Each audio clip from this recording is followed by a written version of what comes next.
2021, Adri. Napag-usapan ba natin yon?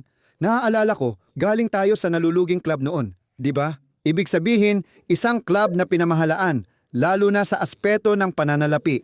Mapanganib. At ang nangyayari, mas mataas ang mga gastos mo kaysa sa kaya mong kitain bilang isang club. At laging may hangganan yan, na kapag hindi mo na kayang magbayad, doon na natatapos ang anumang kumpanya. Kaya noong 2021 si Laporta ang nagbuhat sa club, malinaw na siya ang leader at likas na likas talaga sa kanya yon. Naniniwala akong hindi mo mabibili o maibebenta yon. Ganyan talaga, tulad ng tambalang reverter at team niya sa pinansya at ekonomiya, lagi kong ipinagtatanggol yon. Bakit?